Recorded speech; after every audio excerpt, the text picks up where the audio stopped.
Every club. Every day. The Global Sports Podcast Network. Hello and welcome to the Newcastle United podcast with GSPN.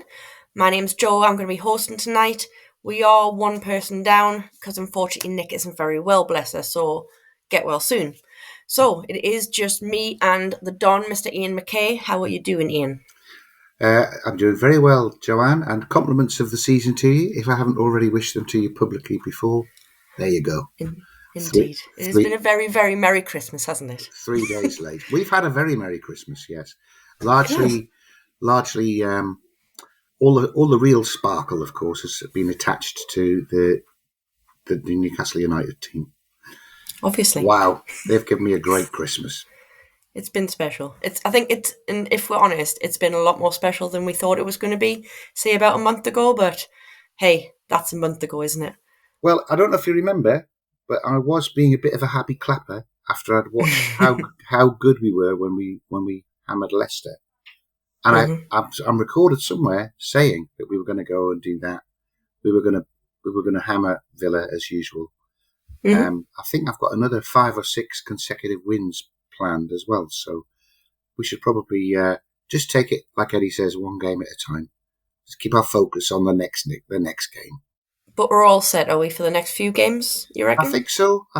I mean, I appreciated Bruno Fernandes being sent off to help us in the match tomorrow, which I know we're going to talk about later on. Handy that Bukayo Saka got himself injured, so he's not going to play when we play that awful first leg away at Arsenal. It's a shame, isn't it? Which is a toughie. Yeah. So yeah, the stars are aligning. They are indeed. So yeah. Christmas is all about stars, isn't it? Isn't it just? And they're sparkling under the tune. Anyway, that's all that matters.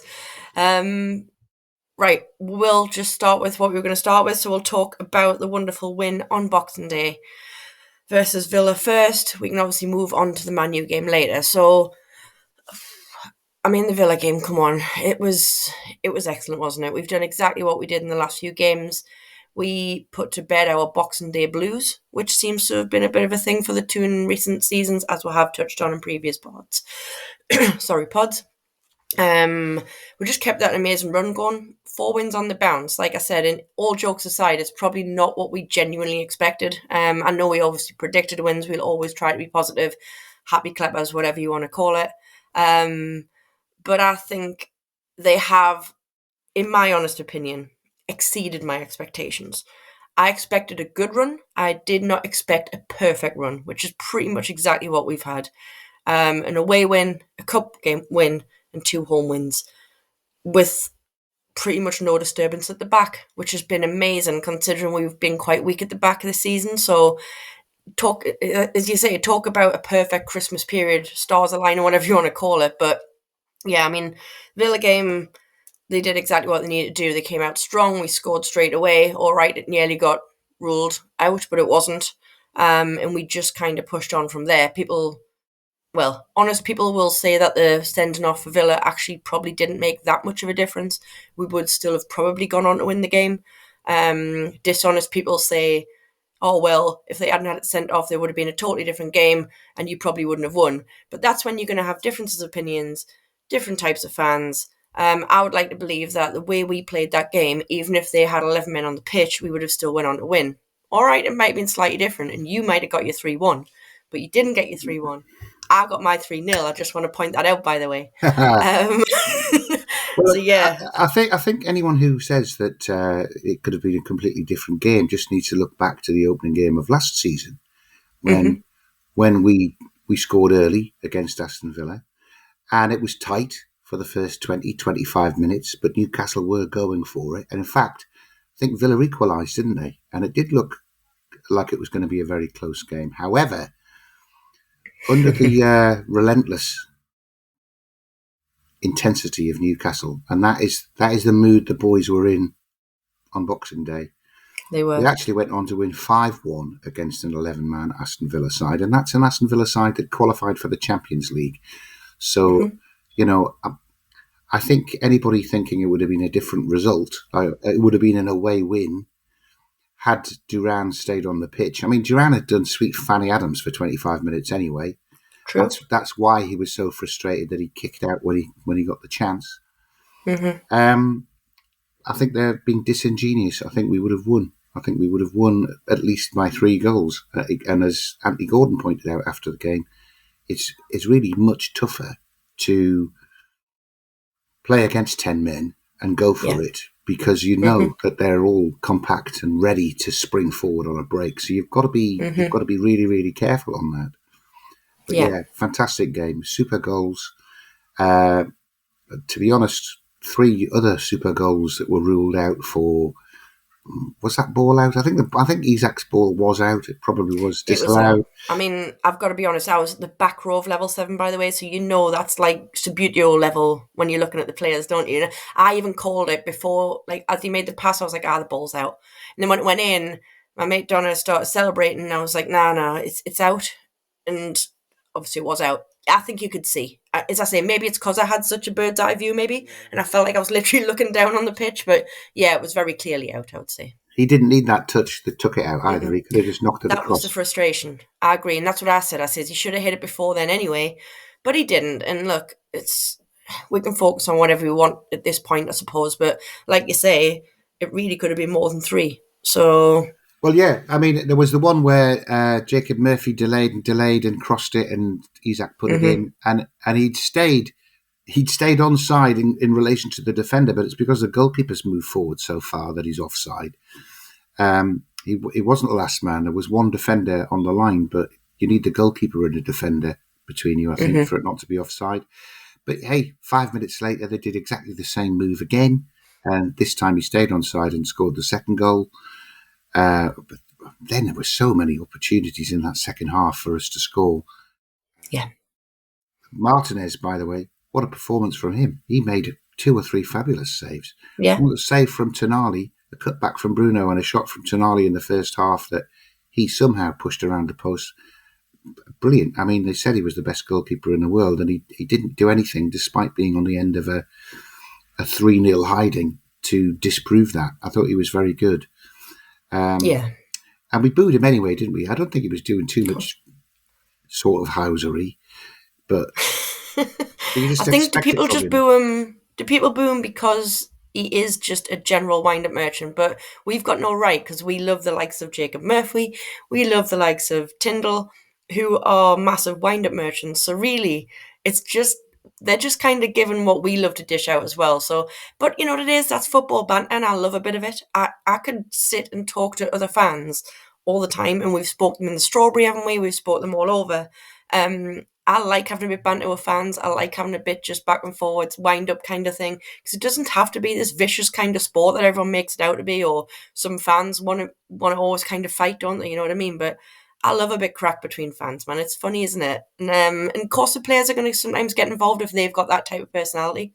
So yeah, I agree. I'm no Martinez fan, by the way, but he's undeniably a great keeper. So yeah, it's. I was really pleased that Joe Linton scored at the end. I mean, 3 or 4 times we pressed them and pinched the ball back off them. One, and I was right behind the pinball where Jacob Murphy eventually whacks the ball off the bar. How did he miss that, by the way? Because there was nobody there. Everyone else was lying on the ground and he put it onto the bar. But yeah, so I didn't know if we were going to get a third goal because we'd had so many chances to do that. But then Joe Linton came and gave us a real special one. Didn't he just? Decided not to pass it square or do anything clever. Just drove forward and put it in the top corner, which is all we deserved. I don't think 3-0 flattered us in the slightest. God, no, not at all. But that's what's been special about this run and this timing, hasn't it? We said it after the Ipswich game that 4-0 really, if we had had more, that wouldn't have been too flattering. We deserve everything we've got out of these last few games. The lads have been outstanding. Their pressing, their intensity that we've bleated on about for the last few kind of reviews, as well as it's there, and it's there massively. And I don't know if you've seen it, by the way. Did you see the comment by Keith Downey? I just read it today. He'd put something out saying that really we shouldn't be comparing this team or this season's team, with the last 2 seasons in terms of what they did in the Champions, like qualifying for the Champions League season, and then obviously last one, because we are a completely different team, but apparently, according to him, and he makes a great point, we are better. Because, especially in the last 4 games, he said now that Tonali's found his place, and in turn, so have other players, we are, ironically now, even stronger than the last 2 seasons. Yeah, so, I read that. Amazing comments, because he's bang on, really, when you think about it. And I'd never thought about it in that way, but Make it's some true, good isn't it? points. Make some good points, because I think the main point that he is making is that we were just so intense and outran everybody when we finished 4th, and in the first part of the following season until injuries caught up with us. And it might be that approach which gave us all of those injuries. It certainly would have been a contributory factor. His point, I think, is because of the way that Tonali and Bruno can get hold of a game, that we are still able to play with that intensity in the moments where we need that intensity without having to be full on with a choke out for the whole 90 minutes. And it's that degree of control which elevates us to a stronger team than the one that finished in the Champions League places. And I agree with him. Certainly, whoever had the chat to clear the air after the 4-2 result against Brentford, I think Bruno was mentioned as having some harsh words. They've really struck home. And I think that focus that it's given the team has been really valuable, because now going into a match as we are on Tuesday, Monday, I don't know what. It's Christmas. I have no idea what the day it is. They keep playing football on a Thursday. Man U on Monday, the 30th, Yes. Going into a game against Manchester United at Old Trafford, by the way, which is an even worse record that we have at Old Trafford than we have playing on Boxing Day as well. You're thinking that some players might not be completely on it, but we still should have way too much for Manchester United. We should. But we'll talk about them soon, because we're not ready to talk about that lot yet. Okay. We've got, I would imagine, a fair few things to say about them, no doubt. I'll tell you what, I'll do the first ad. We'll wrap up a little bit more on this game, and then we will move on to the Man U game, yeah? Cool. Right, first up. Here at Global Sports Podcast Network, we spent a lot of time selecting our delivery platform. Zencastr came out the clear winner, with 4K video recording from your phone and AI editing that automatically removes all those ums and ahs. It's super easy to start a podcast that sounds great and is delivered efficiently. If you're ready to tell your story, check out the link in the show description to learn more about Zencastr. There we go. I really can do it, you see. You can. Just need some composure. It's only when you involve that Pringle woman that it all goes horribly wrong. She's naughty, I know. We rub each other up the wrong way. Don't latch onto that one, Iain.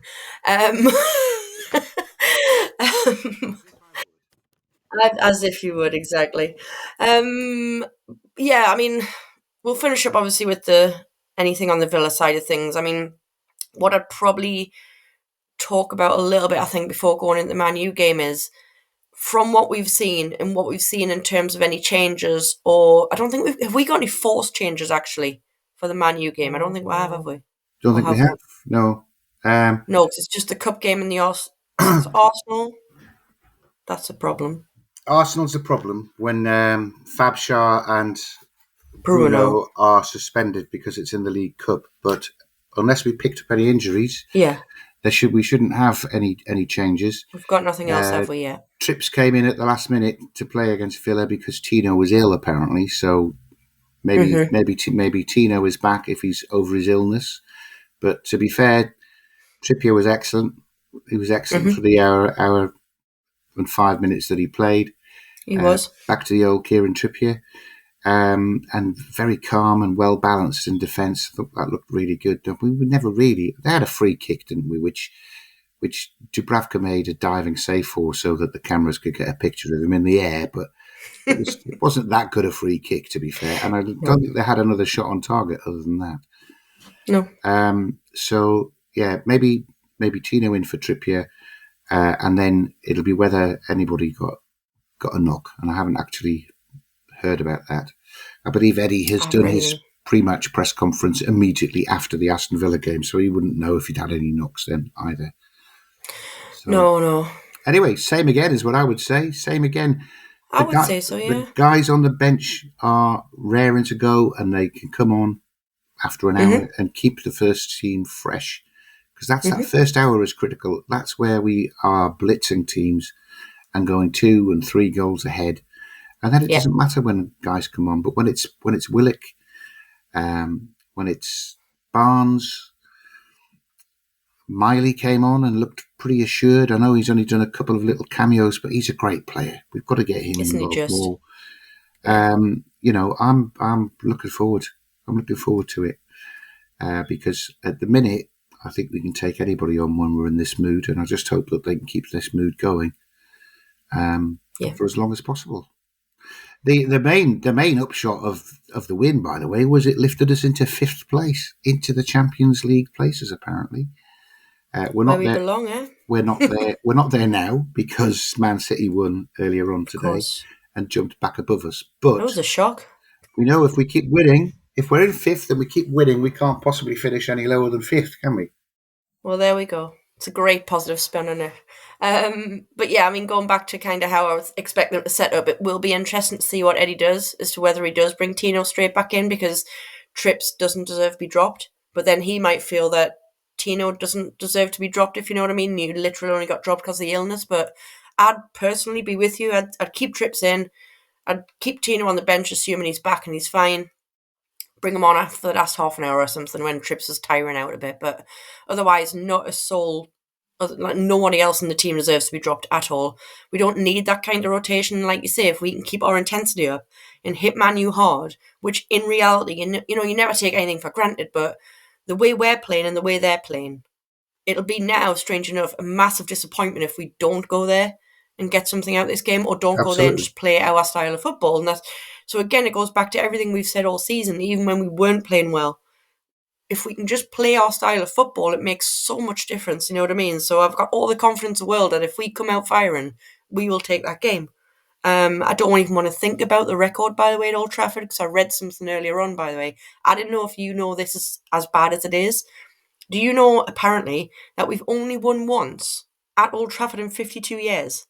Is that true? That's true. Is it that bad? Like, I knew... work it backwards. We did win once, and I think it was Johan Kabay scored. And yeah, I remember that game. I think it was Shay Given who played an absolute blinder. We've drawn a few times, and usually the goalkeeper's been the man of the match. I remember Dubravka being absolutely superb. Yeah. And of course, last year we won comfortably in the League Cup, but that was kind of 2 reserve teams going at each other. Yeah. But yeah, the time before that, where we won, was a team that included Bobby Charlton, George Best, and Dennis Law. So that's got to be early 70s. That's just and nuts. That is 52 years ago, isn't it? Probably 72. Wow. Sounds right. Well, I'm not one for stats, and I'm certainly not one for stats in this time. I say stats, sorry, more like record sort of things. I do like to think of the past is the past. And what we've just said is our team, as it stands right now, is superior to their team. So let's just say that they're going to go and do their job. We'll keep our tails up and we're going to be great, aren't we? I'll tell you what, before we completely fully analyse, I was about to ask you, would you like to read the next ad, please? I will read the next ad. I will. And then we'll go and preview the Manchester United game. We will fully, Before I do that, can I just observe, for anyone who's listening out this week, because they love the crossover Thursday type podcasts that we do, where we would have had a chat with the Manchester United boys. They should have contacted us and asked us to do a crossover podcast. Nobody's reached out for us to do that. But, I understand. They've had a bloody awful Christmas, haven't they, to be fair? And it's not going to get any better for them tomorrow. They probably don't want to come on and listen to 2 happy clappers with a fantastic chance of really embarrassing tomorrow. Anyway, we'll lose now, I've said that, won't we? But never mind. Don't say that. This podcast is part of the Global Sports Podcast Network, the only network bringing you exclusive daily news and views on your Premier League team, the Premier League, women's football and fantasy football. A unique listening experience that puts fans first, bringing you the very latest breaking news from your team. Subscribe wherever you get your podcasts and make us your first listen every day. Global Sports Podcast Network. Every club, every day. Wonderful, Iain. How many clubs, Joanne? Every club. Excellent. Good work. Every day. However, I'm not even going to try to upstage yours and Michael's because nothing ever will beat it. And if anyone keeps an eye on the socials, by the way, as you're listening to it now, today I'll be putting out the wonderful clip from the Christmas special from Iain and Michael's absolutely epic advert reading, which will never be beaten, like I said. If you also want to check the socials, because I have already posted mine and Nick's epic fail of how you should not read out an advert. This is live now. Go check it out. I never thought I would be involved in an epic advert read when I was through all my life. I've never aspired to it. I'm delighted to have taken part in one. It's not Look really what for you me put to on your say. CV now. I know. But I'd have to get onto quite a few pages to include that in my CV. Fantastic. Right. Let's talk. I found me tabs. That's what I've been looking for the last 5 minutes. Well, we're set now then if you've got your tabs. Cool. We're powered by tabs. We're good. It's a tough one. It's a funny one to start with, I think, the Man U game. Because again, it's one of those that, is it going to be a banana skin for us? Or are we just going to fall victim to what seems to be a massive bogey? I wasn't going to say team there. It is just actual stadium. I like to think not, by the way. I'm going to stay massively positive, for tonight as people are going to be listening to this. But I do believe we'll do it. Please don't prove me. It's all right, Joanne. But, I know, I'm tripping myself up here because I'm trying to be positive without tripping myself up. But, but like you said, right, the Man U guys were scared to come and talk to us. So that's how worried they are. And I quite like that for a change. Because they're not usually, are they? Just relax. What's gone before has absolutely no bearing on what's coming tomorrow. And just to contradict myself on that, we did beat them 3-0 in the Carabao Cup last year, and we looked very, very good. And that's a lot of that team will be in the squad playing tomorrow. So the squad members that are representing Newcastle tomorrow at Old Trafford have already won for Newcastle at Old Trafford. So come on. They know how to. Stay positive. I am, don't get me wrong. I just hate being bitten in the bum, so to speak, when it comes to predictions and stuff. But we will do the predictions at the end, Ian. To be fair, what I should have got is everyone else's, because we don't have everyone's predictions, but we'll guess. We'll make theirs up for them. Yeah. So Kev, Ian and Nick, I apologise in advance if we get it wrong, but we're going to be guessing some scores for you later. Going, yeah. I think, just to set it up, it is unique in my experience that we could be in such good form and be in such high spirits and have such a strong set of recent results behind us to go to Old Trafford and play a Manchester United side that seems to have hit even after all of those years since Sir Alex Ferguson. They're in 14th place at the moment. They do seem to have sunk even lower than the very, very inconsistent, disappointing side of the Ten Hag years. And I don't blame Amorim for it. I don't think he's been there anywhere near long enough. I just think they've got very, very few good players in their squad. They've wasted hundreds of millions of pounds on players, I think. And to cap it all, their two best current players, who I think is Fernandes and Ugarte, have both managed to either get booked or sent off in the last game, so they're not playing. Happy days, eh? For me, you know what it's like though when bullies stack all the cards against a team. This is like what it was like when they went into the FA Cup final against Man City, who just had won 486 games in a row, and Man United couldn't win anything. And then they're jammy though, aren't they? Go ahead. They went and won 2-0. Because I mean, if we're being honest, they do have some really good young players, who are capable of hurting any team. I really like the way Dallo has come on, who I thought was just a boring old fullback, but he's so much more than that. He is. Ahmad on the other side looks fabulous. I know Kobe Mainoo's been criticised a little bit in recent weeks, but he looked superb right up through to when he was playing for England. So I don't think that he's a bad player. I think he's a really good player who's perhaps struggling a little bit for confidence. I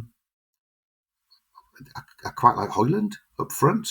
I think if he's got the right service, he's fast, he's quite strong. He's a little bit. He gives me a little bit of a feel of Jackson for Chelsea, who was awful start of last year, and now looks the real deal now playing for Chelsea. Yeah. So my super enthusiasm about how on current form and with all information coming to us, this should be a stroll in the park for Newcastle tomorrow. I am conscious of the fact that it is Newcastle and that Manchester United do have, it's Manchester United, isn't it? They do have some good players. And confidence can come flowing back with a red card for Newcastle, for example, or an early goal for Manchester United. It could all go horribly wrong. Yeah. But I don't think it will. Having said all of that, I don't think it will. I think we've got the mentality to be able to get over an early setback. But that's where we need to hit them hard, and we said that earlier, didn't we? We need to come out the traps, whatever you want to call it, horse racing analogy. But we do need to come out flying, try and get the first goal, because it does matter. I don't think that if we go 1-0 down, by the way, we would really put our heads down and give up, because I don't think we would as fans either, because that's just, daft really. But it would make such a difference, I think, if we can get the first goal and we just come out and, as I say, keep our tails up. It'll put a lot of pressure on them, more so than us as well, if we get the first goal. It'll be worse for them than us. Sorry. Can I just claim the new title of King of the Pedantics by pointing out that coming out fast out of the traps is not a horse racing analogy. It's a greyhound. It's a greyhound racing analogy. Well, it's some racing. I knew I'd got myself all confused when I was saying it. I know. Just there'll be keep me right, Iain. It's fine. There'll be people there thinking, "Oh, these are great. These, oh God, they don't know what they're talking about." Just because of that, and I'll put it right anyway. It's all right. I like football. I'm no greyhound racing expert. In fact, I'm not even minor details on it. That's why I got it all wrong. But it's fine. Keep us right. You're all good. I was going to ask which players you were wary of, because again, I was going to also pull up some of the younger players. Garnacho obviously is a natural one. That Xerxes, he's great. Can be great. Has done some great things already, and it's just a kid still, isn't he? Has he done any great things at Manchester United, though? Has he? Or has he just done great things that made him buy him? I know, exactly. I know it's a tough one, isn't it? But he's capable of, let's go with that. He's capable of some great things, and we'll roll with that bit. Yeah. So all it is like, I think, going back to exactly what we've just said, it's more the younger generation of the Man U players that would be any real concern, I suppose, tonight, whenever we're listening about this. But in general, I'm not actually genuinely worried about it. Is Rashford even playing, by the way? 'Cause he's been way off the so-called Rashford, unreal Mr. Superstar Rashford of the past. He seems to have really dropped down a lot, hasn't he? I don't think he's been in the last few squads because I think so. I think he got very publicly left out, and then had an interview where he announced that it was time for him to move on and find a new challenge. And although Amarim said, "Well, your new challenge is with me here at Manchester United," True. He hasn't picked him again since then. Maybe with the two first names on the team sheet being missing, then we might get a fabulous Manchester United redemption story as Rashford is brought in from the cold and scores a hat-trick in the first 20 minutes. God, I hope not. Yeah, that's not happening. Don't put that bet on, people. Even you wouldn't be daft enough to put that bet on. No. You like some daft bets, don't you? I love a daft bet. You've got to love a daft bet. I don't know if, again, surely this is probably something you've seen about what Ronaldo said about Man U on his recent award ceremony thing. And he was talking about how, and it's probably spot on to be fair, how you can take a sick fish out of an aquarium. He said Aquarius, bless him, but he's foreign, it's fine. I know he meant aquarium.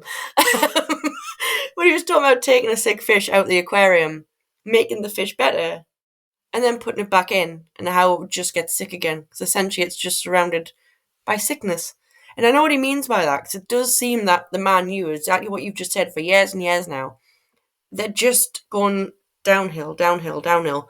And there is a deep-rooted sickness, let's call it, throughout the club. I would love to say I give two hoots or have any sympathy for them, because I just don't. I would be lying. So even though we're trying to be all nice, I'm just going to have to be honest. I find it hilarious that they're going downhill, because just as much as they would thrive on the likes of us going downhill. So the analogy was great, I think, because like you said, it's much more deep-rooted than simply having a bad manager or having a couple of bad players. There's a lot of bad things going out throughout that club, but then he started leaning towards the fact that he's it was almost like he was teeing it up, talking like he would buy Man U in the future or something. Like I say, I don't know if you've seen it or not, but he was saying how he was still a bit young, and he's still building himself up, but at some point in the future he will own a big club, is exactly what he ended on. And I was like, all right, I can see exactly where you're leaning with that. All the Man U fans getting all excited that Mr. Billionaire is going to come in and rescue his old beloved club, sort of thing. But to be fair, he could. He's got the money for it, and no doubt in the future we'll still have the money, because he's just going to get richer. The guy's got millions and billions upon billions, hasn't he? So you never know. He might buy Man U. He could team up with David Beckham, couldn't he? Because he already owns a football club. Well, that's scary, isn't it? That's scary. That would galvanise the side. No, I agree. Tomorrow we need to start like a whirlwind, as we have done in each of the last 4 games, and we need to sustain that until we are ahead. And I think that knocks the stuffing out of any team. It takes the hope out of the crowd, which I think we need to do. That's the other thing they have for them. It's Old Trafford. There's 75,000 people in there, 70,000 of which are really hoping that Man U come and play. They're very quiet sometimes, aren't they? A lot of the time. But I mean, that's what we need to do. And I think I'm quite hopeful that we will do it, because that's what we've started like against Ipswich and against Leicester. And this is Man U. This is the first of 4 games against the big teams that we were playing really well against before we had the clear the air chat to play really well. Yeah. So I think this is set up for us. And my prediction, Joanne, because I know you're going to ask me for it. I'm waiting. Yeah. I think that Onana, by the way, who gets a lot of. I think he's a really good goalkeeper. I still think he's a really good goal. Prone to the odd mistake, but he can make 7 or 8 saves in a match to keep them in it. But I'm going to go for. It's set up to be a 3-1 again, isn't it? And I don't want people to think that I'm picking 3-1, because I always pick 3-1. But I will go Manchester United 0, Newcastle 2. 2-0 Newcastle, a goal in each half. Probably one from Isak and one from Gordon. Right. So, well, based on that, I was going to choose 2-0. But I've got a backup score, thank God, because I hate having the same scores. So we're going to guess it for the rest of them as well.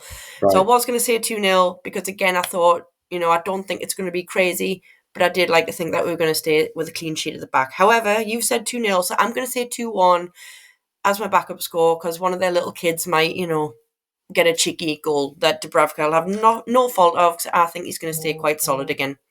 So I'll go 2-1. And what do you reckon? You do Michael's. What do you reckon? What's Michael saying? Michael will say, you're right, it's set up for us to play really well. Manchester United haven't played very well for quite a number of games, although I do remember them scoring twice in the last 5 minutes to come back and win it at Manchester City just recently. So I think it's going to be a tight game, and and I wouldn't be at all surprised if it didn't end up 0-0. Right. Thank you, Michael. I'll do Kev's. Kev's going to happy clap right into a very excited, ultra positive 3-0. He wants back-to-back 3-0 wins. That's what Kev. And I think he strongly would believe that we're going to do this. He'll acknowledge that we've had issues in the past, but he'll say we're going to put, just like we did on Boxing Day, we're going to put it to bed. It's going to be another 3-0. I know. Well, we've had 3-0s and 4-0s. So a 3 or 4-0. I mean, yeah, I could see that. But realistic, right? I just think we've got an Old Trafford factor to work in there. We have. But I think of all people on the team, pod team that is, Kev's going to go 3-0. So on that basis, I was going to say, because I'm unsure. I wish I'd kind of asked her earlier, because she should have been on this pod, bless her. I should have asked her for a prediction. I think she'll go win. I reckon at this point, right, if we were talking, she'll take your 3-1 that you haven't taken. I reckon we should put a 3-1 in for Nick. I thought that's what you did, didn't you? Oh, no, you did 2-1, didn't you? No, 2-1. Mm-hmm. All right, well, 3-1. And I'll tell you what, Nick also might like the fact that we lost 3-2 last year, so we could win 3-2. True. So yeah, let Nick have me 3-1. She might be right. Yeah, right. So we're all staying positive, and even Michael's not going to predict a loss. No, but he might think Eddie Howe will punch the referee and get sent off. Oh, no. He might do, because he's just taken a leaf out of Jason Tindall's book. There's a bet I would never put on. Yeah, JT maybe? Yeah. Eddie Howe, if he ever got sent off for anything violent, I think I'd pass out of sheer disbelief, personally, but never mind. I just can't see it happening. Come on. He's like the ultimate of chill, isn't he? He's very chill. Very chill. And he'll have a big smile. His little dimples will be showing tomorrow night. Oh, he's going to be dead happy, isn't he? Yeah. It's been a Merry Christmas. It's going to be a Happy New Year for him as well. So on that note, I'm going to sign off. I'll be seeing you again tomorrow along with Kev, I believe. Yeah? I think so. Wonderful. See you later. Every club. Every day. The Global Sports Podcast Network.